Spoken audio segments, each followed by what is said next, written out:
Assalamualaikum warahmatullahi wabarakatuh. Alhamdulillahilladzi hadana li hadza wa ma kunna linahtadiya laula an hadanallah.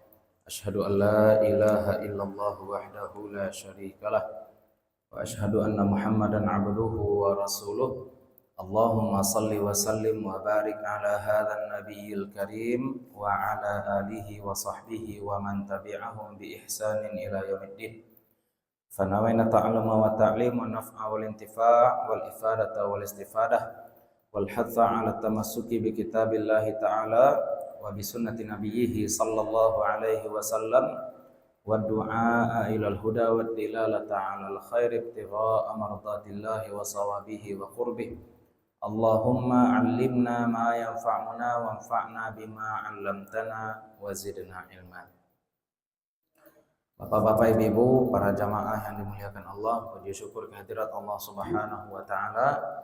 Salawat dan salam mudah-mudahan selalu tercurah untuk Nabi Muhammad sallallahu alaihi wasallam. Mudah-mudahan dilimpahkan pula untuk keluarga dan para sahabat beliau serta kepada siapapun yang telah menyampaikan ajaran beliau kepada kita. Mudah-mudahan kita, keluarga kita, anak cucu kita semuanya tetap berpegang teguh kepada apa yang telah dibawa oleh Nabi Muhammad sallallahu alaihi wasallam, sehingga nanti di akhirat kita bisa dibangkitkan bersama-sama dalam barisan beliau dan mendapatkan syafaat dari beliau. Pada akhir bulan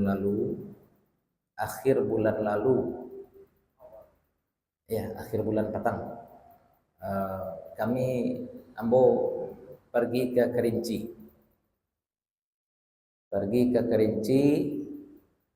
kan perai kita hari Sabtu itu. Kerinci Jambi. Tah Minang ta Jambi itu. Jambi ya. Pergi ke Kerinci. Dalam salah satu kajian ada jamaah ibu-ibu yang bertanya seperti ini.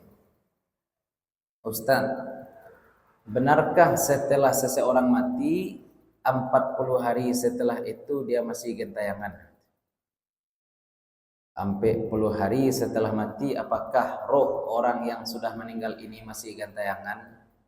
Nah, kemudian saya tanya balik kepada ibu itu, Bu, ibu korban berita Vina ya?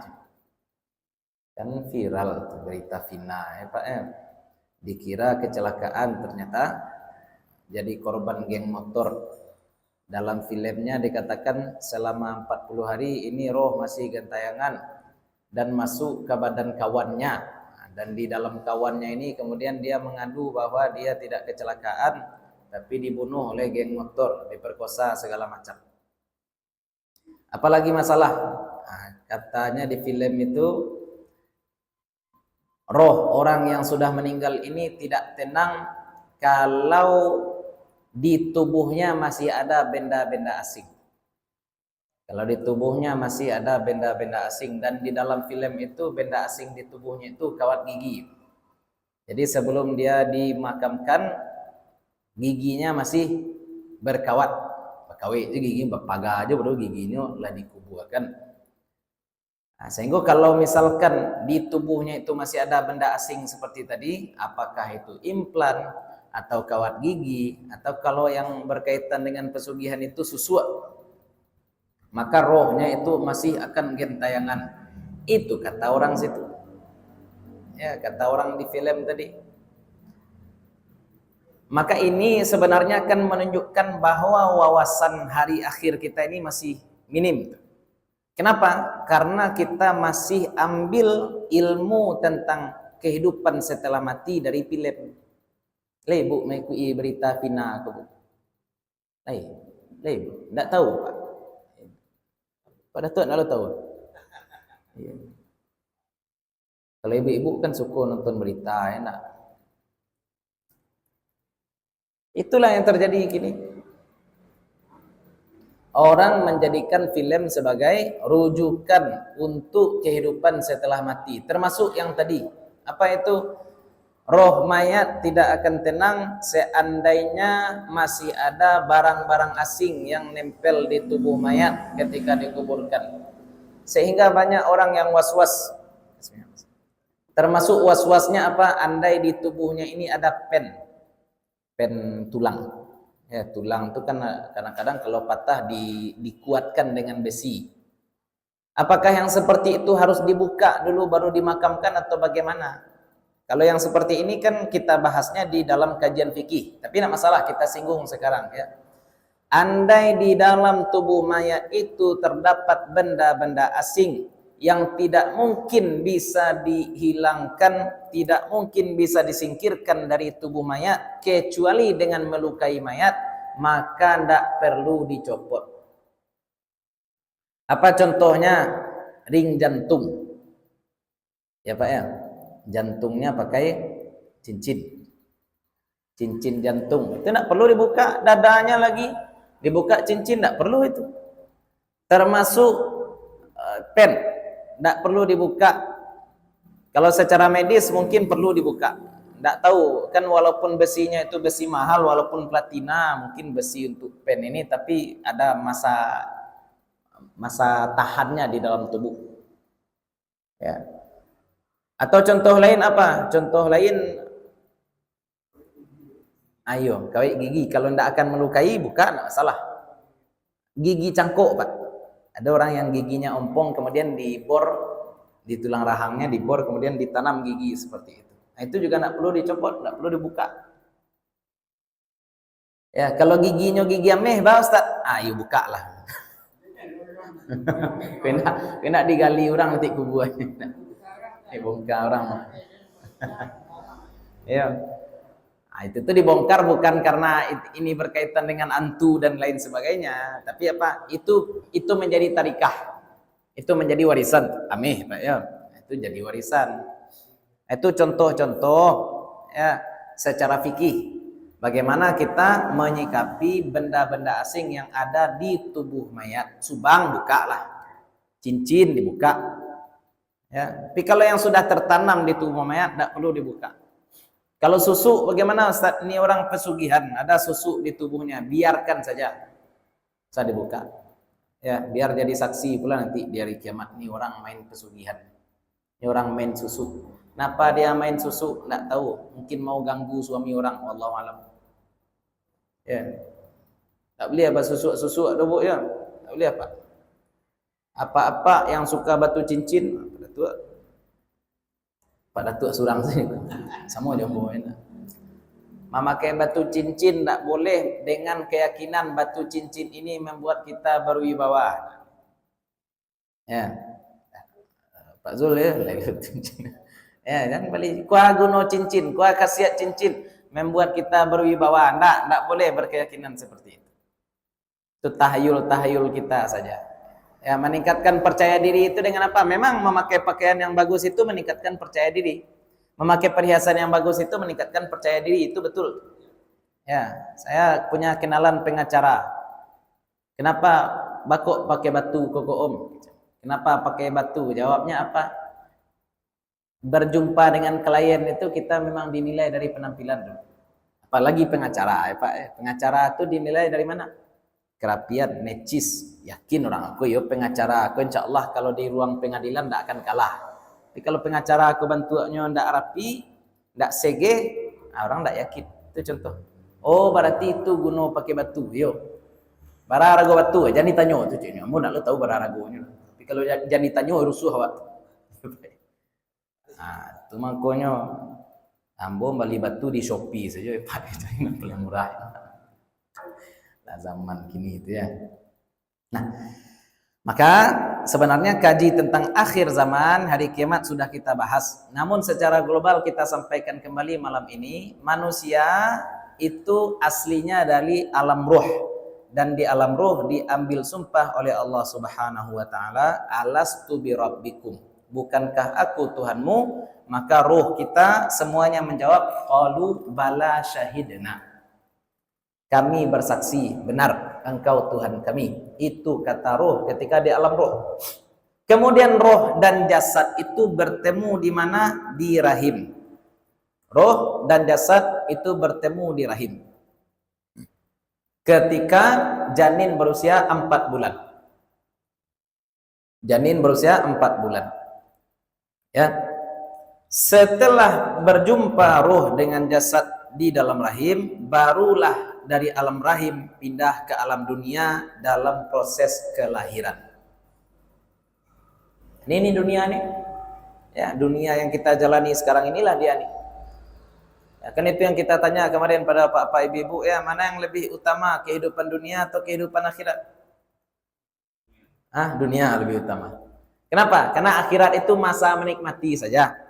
Maka yang perlu benar-benar kita perhatikan tindak tanduk segala perbuatan kita adalah kehidupan dunia, bukan kehidupan akhirat.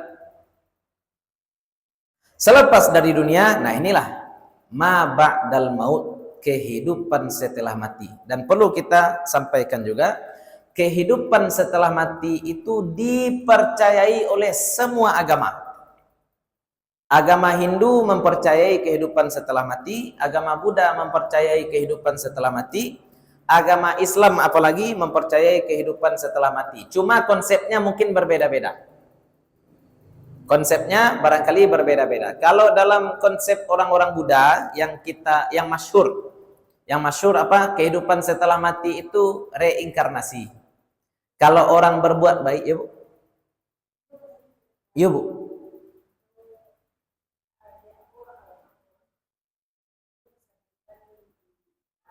Bang.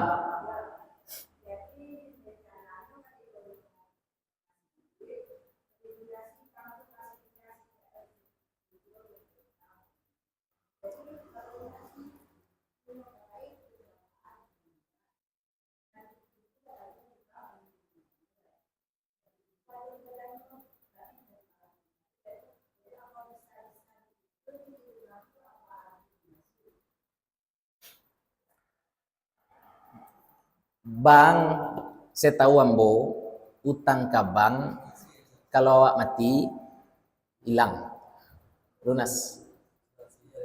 Ada asuransi.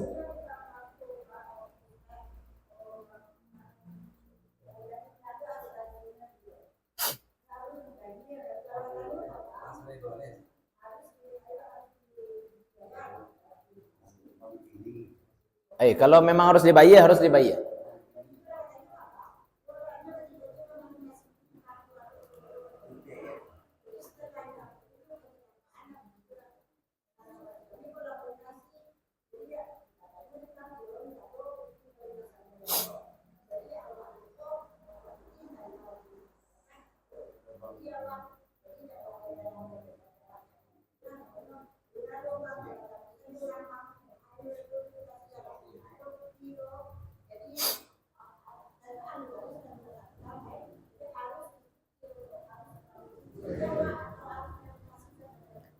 Ada sudut pandang negara, ada sudut pandang fikih.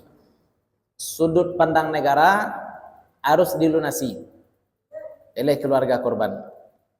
Tapi kalau sudut pandang fikih, Pak, la taziru waziratun wizra ukhra. Setiap orang cuma menanggung utangnya saja. Maksudnya apa? Andai kini ada seorang bapak meninggalkan utang 1 miliar. Kenapa banyak utang si bapak? Enggak tahunya beli Pajero, beli Alphard segala macam, ya enggak? Iya, contoh ke buah.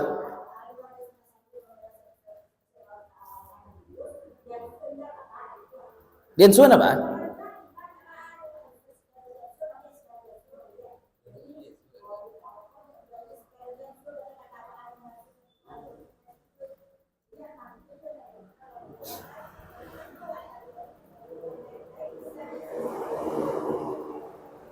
Pokoknya dibayar.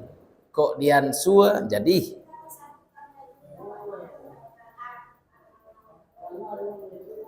Kok dibayar langsung jadi, dian sua jadi. Ibu ya, pokoknya nanutang kok.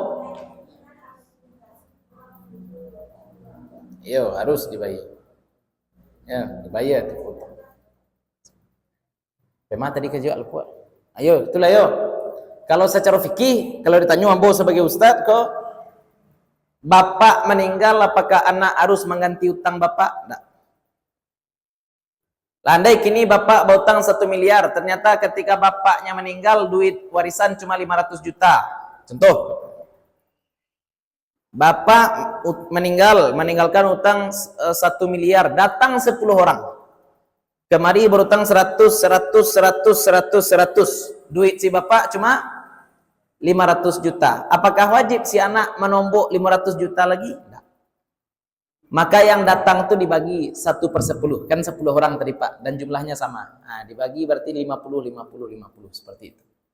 Apakah anak wajib membayar? Itu tergantung orang tua Ustaz.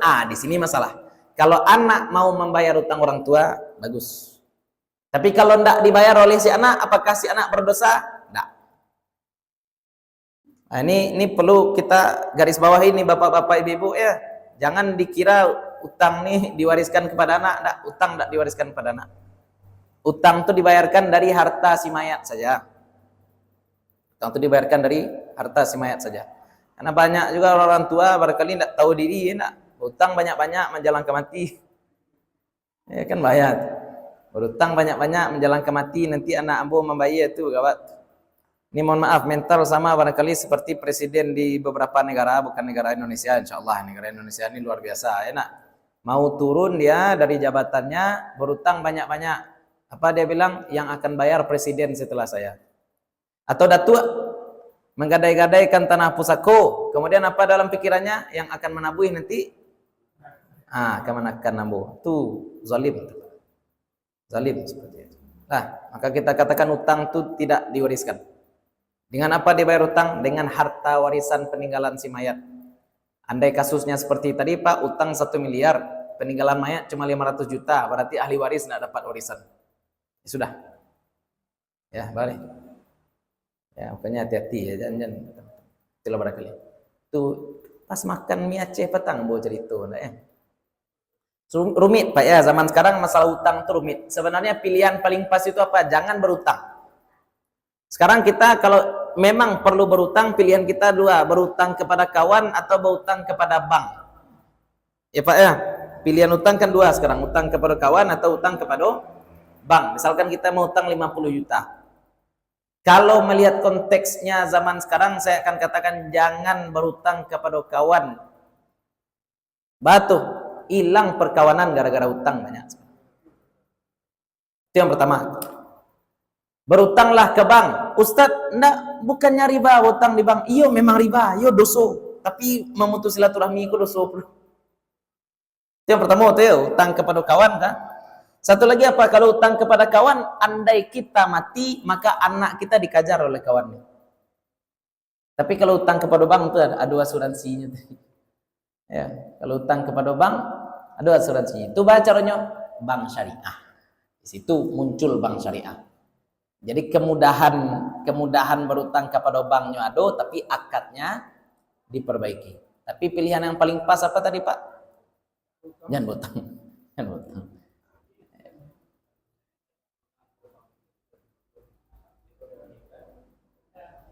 Diputihkan tuh Ustaz.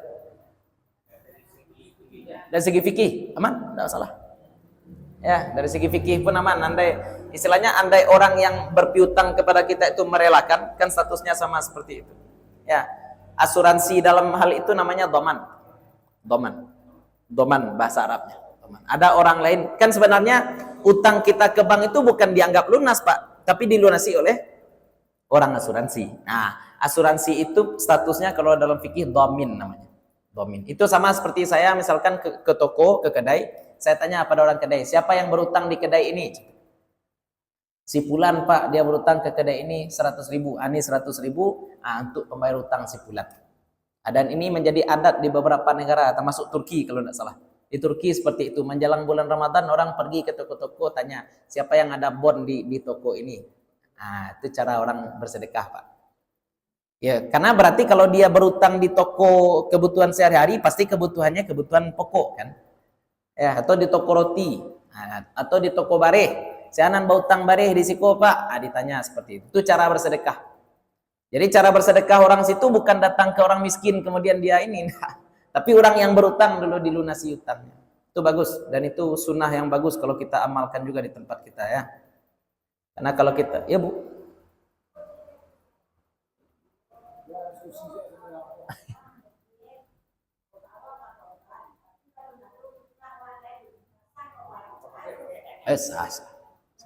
Sah. Balan. Akikah itu sunnah untuk bapak, bukan untuk anak. Ya.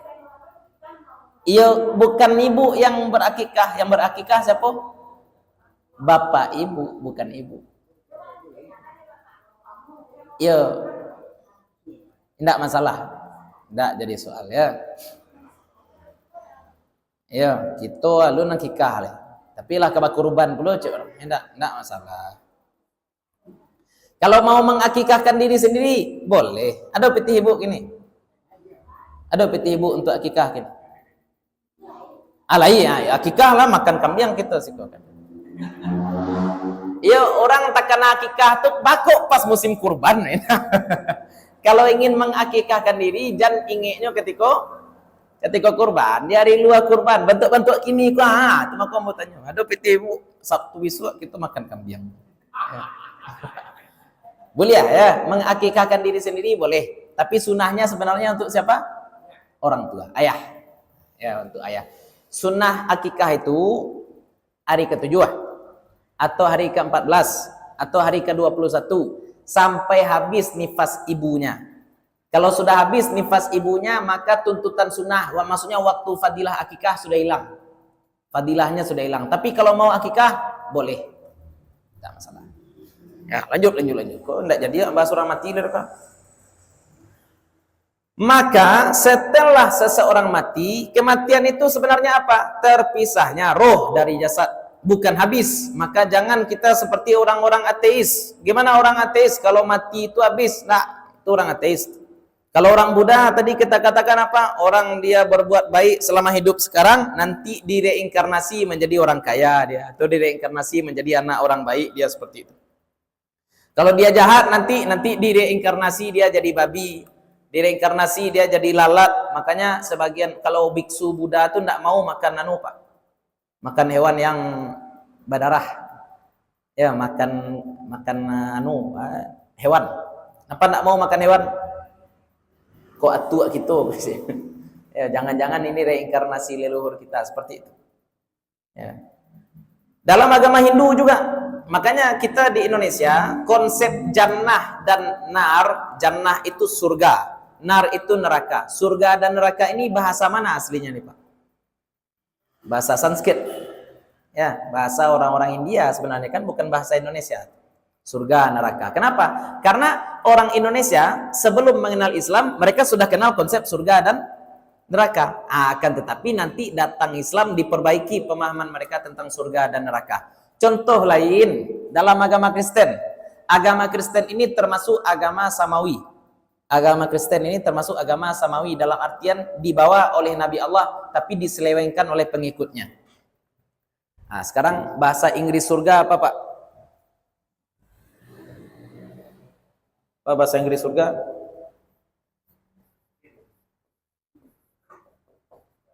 Ya nak? Ya nak? Is it right? Yeah, of course. He can speak English well. Apalagi bahasanya, iya kan? Edit. Ini kan bahasa surga. Ini kan bahasa Arab juga. Diarabkan jadi apa? Enak. Firdaus. Nih. Adun. Ya, jannatu adnin. Ya, tajri min tahtihal anhar, kan disebut adn. Eden. Ya, jadi konsep surga itu ada sebagaimana nama malaikat Pak ya, nama malaikat Jibril, Gabriel, Mikail, Michael yang kita sebutkan kemarin. Jadi orang-orang ini juga kenal surga, juga kenal neraka. Ya. Hell, neraka. Enak kalau dalam bahasa Arab wild. Ya. Ada kedekatan penyebutan karena asal bahasa itu kan dari bahasa Suryani atau bahasa Syriak Aramaik. Ini bukan bahasa Suryani yang palsu ya. Ini bahasa Suryani yang asli. Jangan nampak lihat lebih ke bahasa Suryani di YouTube, nampak ada namanya Mama Gufron nih. Nah, bukan itu. Ini bahasa Suryani asli. Bahasa Nabi Ibrahim. Ya, bahasa Nabi Ibrahim. Kan anak cucu Nabi Ibrahim nanti banyak yang jadi nabi itu. Makanya Nabi Ibrahim digelari dengan Abul Anbiya, bapaknya para nabi. Ya, inilah dia nih. Jadi konsep surga, konsep neraka itu ada, akan tetapi ini konsep Islam yang ingin kita dudukkan, yang ingin kita luruskan. Nah, kita mulai dengan proses setelah mati, maka manusia terpisah ruh dan jasadnya. Jangan takut mati, walaupun kita takut juga mati sebenarnya, Pak ya. Siapa yang tidak takut mati di sini? Nah, kematian itu pasti, tapi kita takut menjalani kematian.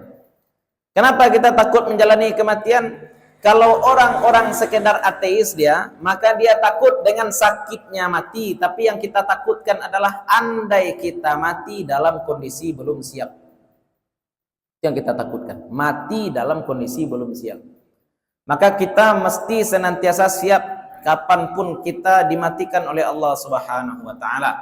Terpisah ruh dari jasad, yang jasad dari tanah kembali ke tanah, yang ruh kembali kepada pencipta ruh. Tapi untuk kembali kepada pencipta ruh, ada alam-alam yang dilalui oleh ruh tadi. Alam yang pertama dilalui ruh itu namanya adalah alam barzakh atau alam kubur. Alam kubur bukan kubur. Kubur itu tempat jasad, sedangkan ruh pergi ke alam kubur. Alamnya sudah berbeda dengan alam dunia. Nah, kita baca dari sini dulu ya, dari Jawahir Kalamiyah. Kaifal i'tiqadu bisu'alil qabri thumma na'imihi aw 'adzabihi. Bagaimana kita beriman dengan kubur? Apa saja yang berkaitan dengan kubur? Pertanyaan. Jadi di dalam kubur nanti akan ada ujian. Berdasarkan ujian tadi, kalau kita lolos ujian kita mendapatkan kenikmatan. Kalau kita tidak lolos maka kita akan mendapatkan azab. Ya, dalam kubur dapat nikmat atau dapat azab. Kenapa? Karena kubur itu adalah gambaran surga, gambaran neraka. Makanya dalam doa, Allahumma ja'al qabrahu raudhatan min riyadil jannah. Ya Allah, jadikanlah kuburnya salah satu taman-taman surga, dan jangan engkau jadikan kuburnya salah satu lubang-lubang neraka. Ada doa seperti itu. A'taqidu annal mayyita idza wudi'a fi qabrihi tu'adu ruhuhu ila jasadihi biqadri ma yafhamul khitaba. Ini berdasarkan satu pandangan ya. Ini kan ada masalah nih Pak. Ruh, jasad. Orang mati pun banyak macamnya. Ada orang yang mati itu jasadnya utuh, ada orang yang mati jasadnya habis, bahkan mati terbakar misalkan, atau mati dimakan oleh hewan buas, terpotong-potong segala macam. Lalu bagaimana? Maka kalau misalkan orang-orang yang jasadnya itu utuh dikuburkan secara normal, keyakinan kebanyakan kita kan ada disebutkan 7 langkah orang meninggalkan kubur kita langsung datang malaikat. Yang dimaksud 7 langkah itu apa? Sebentar baru dikuburkan. 7 langkah itu kan masih dekat. Ya, ada orang bertanya, kamu Ustadz, saya dengar malaikat itu baru datang ke dalam kubur itu kalau orang-orang yang memakamkan kita sudah berjalan 7 langkah dari kubur. Bagaimana kalau misalkan orang ini dimakamkan di halaman rumah yang jaraknya cuma 5 langkah? Pan yang Pak ya. Di halaman rumah 5 langkah. Malaikat baru datang di langkah yang ke-7. Kalau rumahnya cuma 5 langkah, bila malaikat ke timur itu tanya. Ambo kecean. Itu kan kata-kata majas. Kata majas maksudnya apa? Disebutkan 7 langkah itu maksudnya malaikat segera datang. 7 langkah. Disebutkan angka itu jangan dikira angka itu pasti Pak. Ketika Allah sebutkan bahwasanya sedekah itu dilipat gandakan 700 kali lipat. Itu bukan berarti memang 700 Allah lipat gandakan. Boleh jadi lebih daripada 700. Itu ingin menunjukkan apa? Sangat banyak. Sangat banyak. 700 itu. Ya. Jadi jangan dipahami, oh ini yang yang istilahnya harus 7 langkah. Itu baca caranya, abuek saja kubuannya sebelah rumah, jadi salangkah saja lah dibuat di rumah. Tidak seperti itu. Ya. Karena kita katakan tadi, kubur itu apa? Alamnya, ada kuburnya. Kubur itu tempat jasad. Nah, maka di alam kubur, ini sebenarnya di alam kubur, orang yang mati dimakan ikan paus pun ruhnya pindah ke alam kubur. Orang yang mati terbakar pun ruhnya pindah ke alam kubur. Di alam kubur didatangilah mayat tadi, ruh tadi oleh 2 malaikat. datangi oleh dua malaikat. Siapa itu malaikat? Mungkar Nakir. Malaikat Mungkar dan malaikat Nakir.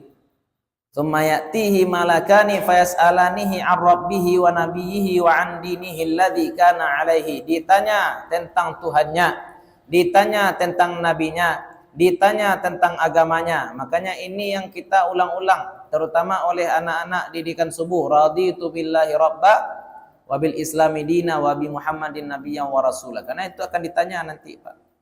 Ini soal ujian yang sudah bocor. Maka karena kita sudah tahu soal ujian kubur, kita harus siap-siap.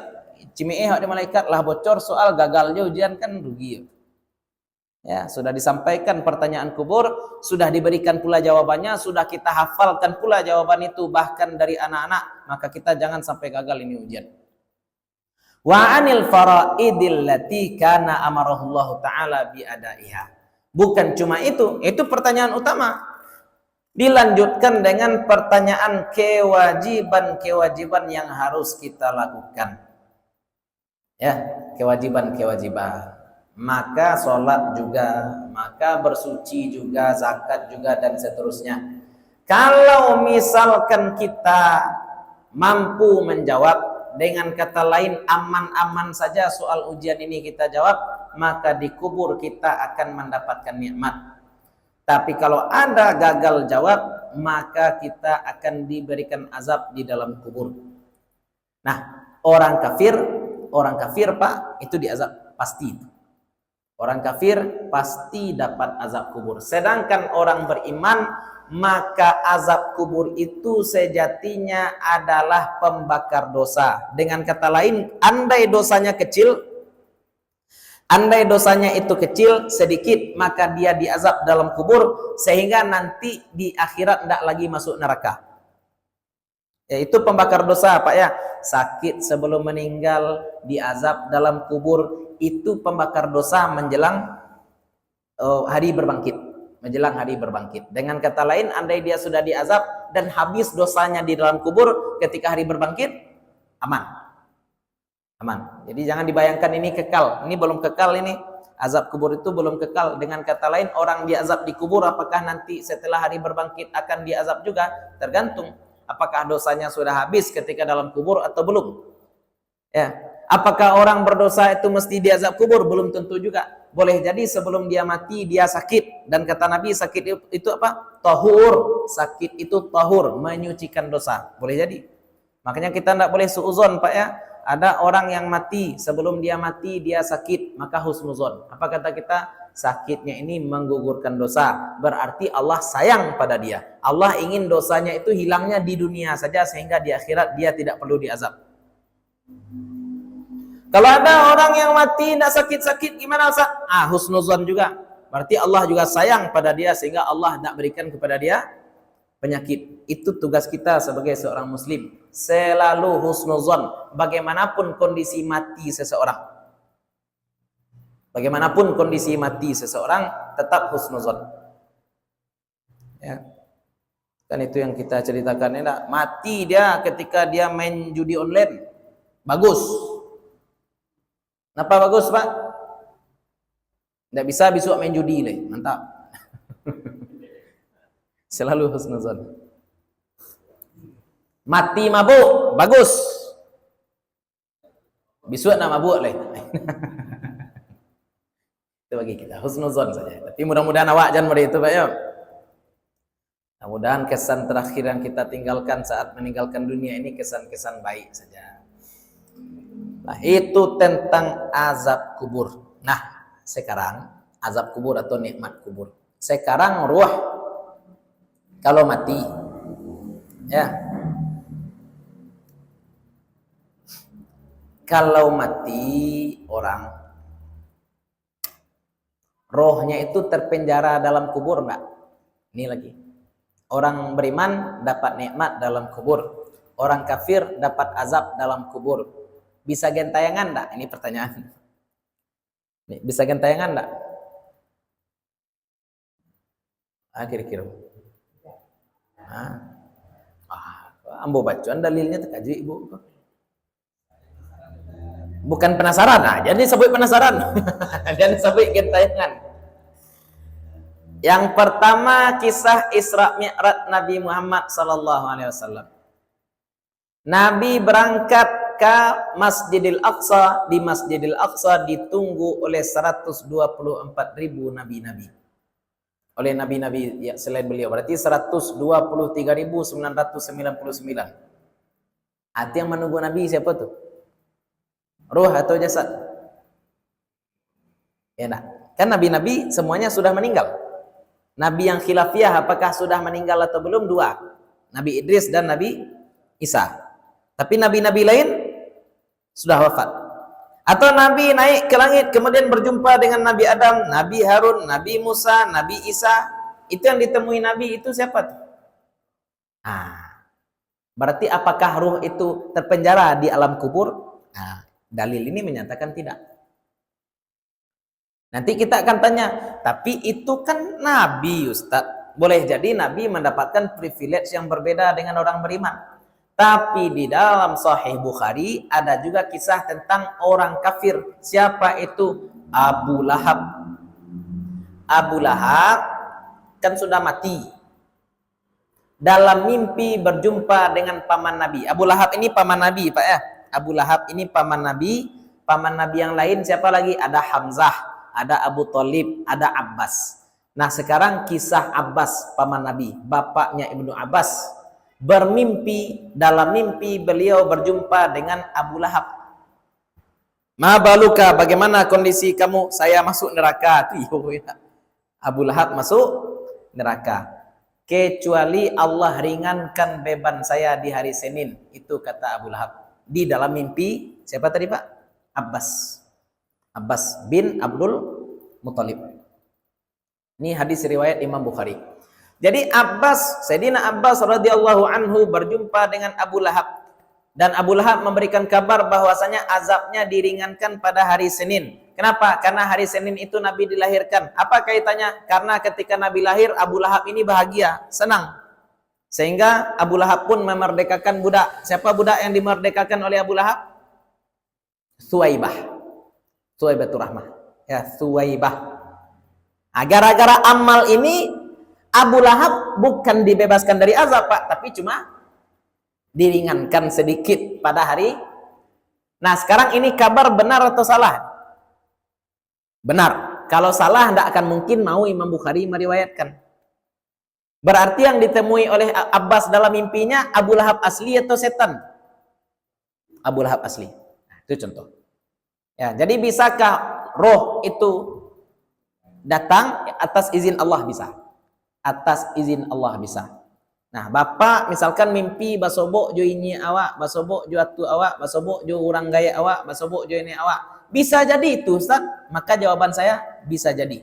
Tapi hati-hati karena setan bisa meniru, itu masalahnya. Darah meninggal misalkan di komplek kita, kemudian seminggu setelah dia meninggal nampak antu mirip jo orang yang sudah meninggal itu. Apakah itu rohnya, Ustaz? Wallahu alam. Tapi masalahnya setan bisa meniru, Pak. Ya, walaupun mimpi kita berjumpa dengan orang tua kita yang meninggal, bisa jadi benar, Ustaz. Bisa jadi. Tapi bisa jadi juga itu siapa? Antu bulau, setan. Ya, seperti Abu Lahab tadi. Kalau Abu Lahab itu benar. Kenapa? Karena Abbas ini bukan orang macam-macam juga. Abbas ini bukan orang macam-macam. Tidak bisa dikicu. Perlu Abbas. Tapi kalau awak, nah, ini sama ya, mimpi berjumpa Nabi pun bapak-bapak ibu-ibu tidak usah keluar. Saya mimpi berjumpa Nabi. Kenapa? Yang bisa memastikan bahwa yang dia temui dalam mimpi itu Nabi cuma sahabat yang bisa memastikan. Kenapa? Karena sahabat berjumpa dengan Nabi. Sedangkan kalau kita mimpi berjumpa Nabi, yang datang itu siapa? Boleh jadi Nabi, boleh jadi bukan. Ustaz, bukankah setan itu tidak bisa menyerupai Nabi? Memang setan tidak bisa menyerupai Nabi. Tapi setan itu bisa menyerupai Ambo. Datang setan ke mimpi Paus. Datang setan ke mimpi Paus dalam wujud laki-laki ganteng, rambutnya panjang, kulitnya putih, abu agak ikal sekete, tingginya sadang elok, rancak, gagah. Kecek laki-laki gagah kok, Ambo Nabi Muhammad. Kira-kira kecek Paus. Oh iya kok. Padahal itu bukan Nabi, tapi orang yang gagah saja. Karena kita tidak tahu bagaimana wajah Nabi, kita iya-iyakan pula. Maka tidak bisa itu kita jadikan sebagai standar. Nah, mimpi jo Nabi tidak bisa dijadikan standar bagi orang yang tidak tahu bagaimana wajah Nabi. Jadi bisa berbeda persepsi antara yang katakan Nabi atau yang Nabi. Bisa berbeda. Ya, makanya kalau mimpi Nabi kan bisa jadi batu tuh, tapi tidak disabui-sabui ke orang. Yang disabui ke orang. Ya, dan dalam bayangan kita, dalam bayang pikiran bapak-bapak ketika kita menyebutkan sifat-sifat Nabi, Nabi SAW tidak tinggi, tidak pendek, rambutnya hitam, ada uban sedikit di pelipis, kemudian rambut beliau agak bergelombang, kemudian gigi tengah beliau agak jarang, alis beliau itu sangat tebal, bahkan sebagian riwayat mengatakan alis Nabi itu agak nyambung sedikit. Ya, kemudian Nabi berjenggot, jenggotnya rapi sehingga ketika Nabi ngomong bergerak-gerak jenggot. Kemudian Nabi SAW badan beliau bagus, ada bulu tipis di dada sampai ke lubang pusik. Kan ada hadis-hadis seperti itu, Pak. Kalau datang setan dalam wujud seperti itu, gagah, rambutnya hitam, apa tahu itu Nabi atau bukan dari mana? Nggak tahu kita nggak tahu. Ya, kita nggak menafikan mimpi berjumpa dengan Nabi. Mimpi berjumpa dengan Nabi itu pasti itu, Pak. Ada. Karena Nabi SAW katakan, man ra'ani fil manam, ra'ani fil yaqzah. Ya, sorry, pakai fi'il mudhari. Mayyarani fil manami yarani fil yaqzah. Ya, siapa yang melihat aku ketika tidur, maka dia juga melihat aku ketika terjaga. Itu kata Nabi SAW. Itu ada mimpi berjumpa Nabi. Ya, tapi masalahnya tadi apa? Kita tidak tahu bagaimana rupa Nabi. Sehingga ketika kita mimpi berjumpa Nabi, memang setan tidak bisa menyerupai wujud Nabi. Tapi setan bisa menyerupai apa tadi? Orang ganteng. Orang ganteng kok datang ke mimpi kita. Dia mengaku sebagai Nabi. Lahio perlu kecil awak. Kecil orang ganteng kok, kamu itu harusnya ikut syariat Nabi yang diutus sebelum aku. Karena dia nanti akan diturunkan di akhir zaman. Masuk Kristen, nambo. Kecil laki-laki gagah kok. Yo, cik. Banyak awak. Kan bisa jadi itu. Ada, saya lihat cerita-cerita orang-orang murtad tuh, Pak. Salah satu orang murtad tuh gara-gara mimpi. Orang murtad gara-gara mimpi. Ya, makanya hati-hati betul ya. Kalau mimpi Nabi simpan saja sendiri. Jangan ceritakan kecuali orang yang benar-benar kita percaya. Jangan ceritakan kecuali kepada orang yang benar-benar kita percaya. Apalagi mimpinya aneh-aneh. Ada ulama berjumpa mimpi dengan Nabi, Pak, tapi bukan mimpi itu yang dijadikan patokan. Tapi nasihat yang disampaikan Nabi dalam mimpinya dijadikan patokan. Seperti Imam Abu Hasan Al-Asy'ari contoh. Imam Abu Hasan Al-Asy'ari atau Sayyid Ahmad Al-Marzuki. Ini penulis kitab nih. Sayyid Ahmad Al-Marzuki itu mimpi berjumpa dengan Nabi SAW.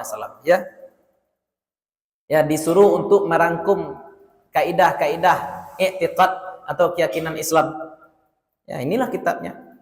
Tapi itu bukan dalil kebenaran kitab ini, Pak. Karena kitab ini kalau mau kita uji berdasarkan kaidah-kaidah ilmu. Tidak bisa mimpi dijadikan dalil. Mimpi berjumpa Nabi tidak bisa dijadikan dalil. Ya, mimpi berjumpa Nabi itu dijadikan penguat dalil bisa, tapi itu bukan dalil. Kenapa? Karena agama sudah sempurna saat Nabi SAW wafat. Sudah wafat Nabi, sudah sempurna agama. Datang Nabi ke dalam mimpi, Nabi datang ke dalam mimpi tidak mungkin menghalalkan yang haram, tidak mungkin mengharamkan yang halal. Nabi datang pasti menguatkan syariat yang ada. Contohnya, anggap kini Nabi datang ke mimpi awak. Keceknya kawak, jangan lupa sholat witir. Itu misalkan. Anggap mudah-mudahan dapat awak mimpi jo sobok Nabi ya. Disampaikan oleh Nabi jangan tinggalkan salat witir. Itu insyaallah mimpi benar. Datang Nabi ke mimpi kita, kemudian Nabi berpesan jangan pelit-pelit sedekah. Insyaallah itu mimpi benar. Tapi kalau datang Nabi ke mimpi kita, kemudian Nabi bilang pada kita babinilah gak 50 batu orang ke kiamat leh. Di hari kiamat itu satu laki-laki punya istri berapa? 50 aja. Tuan tu belaut. Ya, jangankan meniru Nabi, bahkan Syekh Abdul Qadir Jailani suatu ketika pernah didatangi jin, Pak, tapi dalam bentuk cahaya. Dalam bentuk cahaya, kemudian apa kata cahaya itu? Aku Tuhanmu, kata cahaya. Kenapa? Karena dalam Al-Qur'an dikatakan Allahu nurus samawati wal ard. Allah itu cahaya langit dan bumi, kan seperti itu. Ini kacau. Ya, hati-hati, jangan tertipu setan, jangan tertipu jin. Yang akan dipacik kue-kue itu apa tadi Pak? Syariat yang sudah sempurna. Syariat yang sudah sempurna. Jangan goyah syariat yang sudah sempurna ini cuma gara-gara mimpi. Walaupun kita mimpi berjumpa dengan Nabi sekalipun. Kalau bermimpi dengan Nabi dan Nabi dalam mimpi kita itu justru membatalkan syariat, berarti itu bukan Nabi tapi setan. Ya, itu tentang kehidupan rohaniah setelah mati. Nah, insya Allah besok kita akan membahas tentang alikum. Jadi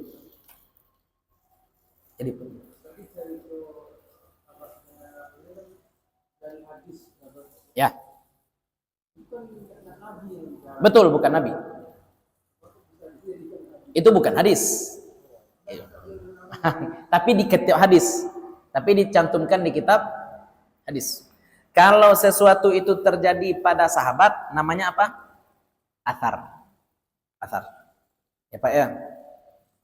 Hadis tersebut dia tadi ya. Mohon maaf. Itu bukan hadis, tapi athar diriwayatkan oleh Imam Bukhari. Ya. Sekarang kabarnya betul atau salah? Betul. Karena kalau salah tidak mungkin Imam Bukhari riwayatkan. Ya. Istilah. Perlu juga bu istilah. Petanglah bu istilah hadis sahih dhaif ya Pak ya. Kalau hadis itu sampai ke Nabi namanya marfu. Marfu. Ini hadis juga ya. Hadis kalau sampai ke Nabi namanya marfu. Kalau sampai kepada sahabat namanya mauquf. Mauquf. Hadis juga namanya, tapi hadis apa? Mauquf. Kalau hadis cuma sampai pada tabi'in namanya ingat Hah? Maktu. Ya. Maktu. Ya. Nah, yang ini dua ini disebut dengan apa? Athar. Athar. Nah, itu istilah. Dalam hadis, dalam Sahih Bukhari, Sahih Muslim ada hadis marfu, ada juga yang mauquf. Ya, yang kita ceritakan tadi itu namanya apa tuh? Mauquf. Terjadi pada sahabat. Apa sih? Athar tubuh yang terjadi pada sahabat, yang terjadi pada tabi'in. Nah, itu namanya athar atau tabi'in. Ya, generasi salaf. Itu namanya athar. Makanya sering disebut apa? Kalau hadis disebut berdasarkan hadis Nabi. Tapi kalau sahabat berdasarkan athar sahabat. Berdasarkan athar dari Ibnu Abbas, berdasarkan athar dari Ibnu Umar. Nah, itu istilah. Atau kalau mau istilah lebih panjang, hadis mauquf. Mauquf. Lain nanti mursal, ada istilah-istilah hadis. Ya. Itulah barangkali kajian kita pada malam hari ini, mudah-mudahan bermanfaat bagi ibu, bapak-bapak, terutama untuk kami pribadi yang menyampaikan. Mudah-mudahan selama duduk di sini Allah bakar dosa-dosa kita, Allah tambahkan tabungan amal kita, Allah sayangi orang tua dan guru-guru kita, Allah kumpulkan kita nanti bersama-sama dengan orang-orang soleh, para syuhada, para nabi. Mudah-mudahan kita mendapatkan syafaat dari Nabi Muhammad SAW. Assalamualaikum warahmatullahi wabarakatuh.